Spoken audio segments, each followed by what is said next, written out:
Good morning. It's October 21st, and we are getting ready to start.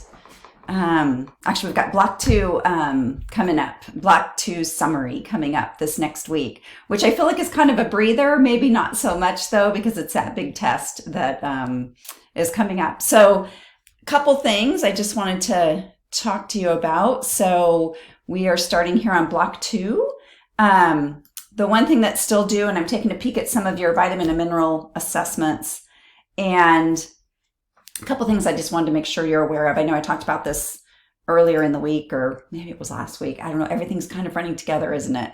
Let's see if I can make this longer. Whoop, can't. Moves it.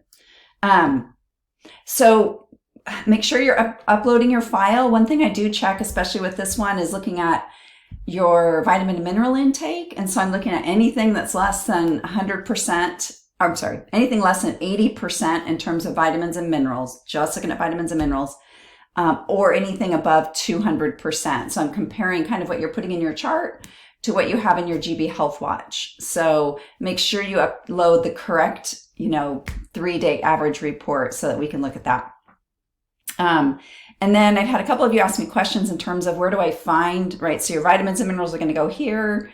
The RDI for your gender, if you click right here and then you follow that to the dietary reference intakes, it's going to lead from that, right? And so you're on this. And so the numbers that you're going to need for this are these DRI tables.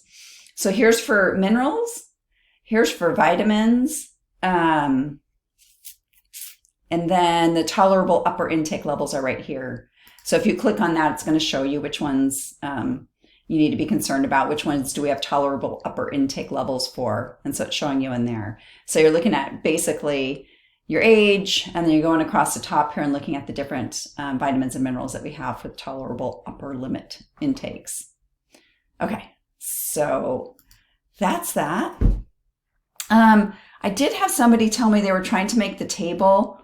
And I think I have a demonstration here of the table. I don't know if I can get rid of that. So when you're putting the table in, I think what I was told is that you can only put in so many rows and columns that it limits you. And so I just wanted to say, so if you get to the point where you're like, okay, that it only gives me that many, when you go to this last cell, if you tab, it adds more. So again, if you need more, you can keep tabbing. So it may only let you put in so many from the get-go, but you can tab. So you can put in 3 and then tab down as many as you need. Make sure you have all your vitamins and minerals, not just a select few, because sometimes I see that students just like, no, I'm just gonna pick on these 3 and I'm gonna talk about these 3. For full credit, you want all of them. So this one's for those that you're low in. Question 3 asks you for anything that you're high in.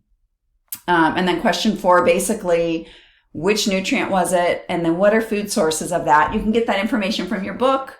You can probably find some resources online to find that. But your book's going to give you the vitamin, food sources, deficiency symptoms, and or toxicity symptoms if it's one that you're high in.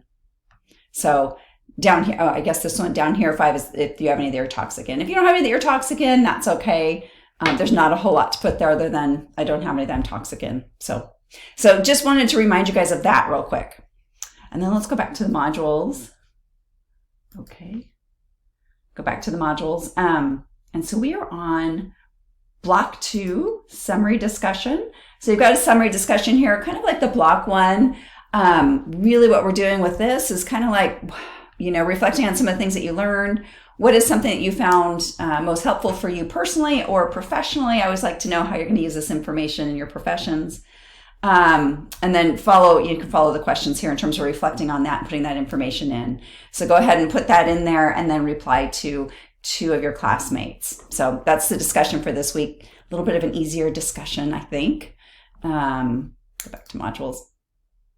And then, getting a little dizzy there. And then you're doing a quick self-assessment and then your comprehensive exam. So your exam this week is going to be on the previous 4 units or chapters that we went through. So that's going to include fat, protein, and then both of the vitamins and minerals, part 1 and part 2. Best way to study for that is to go back and look at those knowledge checks. Take a look at your guided lecture notes. Make sure you've got your guided lecture notes completed so that you've got that information in there. Take a quick perusal through the chapters and just the highlights of the chapters in correlation with your guided lecture notes. And that's the best way to study for it. It is timed. It's 60 minutes. You only get one chance at it. Make sure you've got good internet when you do it. And I always recommend study for this test as if it was an in-person test, even though you have the ability to look up. It's open book, it's accessible knowledge, but as you know, some of the questions are kind of funky, so you got to have to know the information. You don't want to be looking up answers as you're going. So that's what you have coming up this week. Finish out this last chapter on vitamins and minerals strong. And as always, if you have any questions, just volley them to me. I'm happy to set up a Zoom time with you. My office hours are on Mondays and Tuesdays. You can come in live and see me. I always like seeing some of my online students live, or just jump into the Zoom. So have a great weekend and keep eating healthy.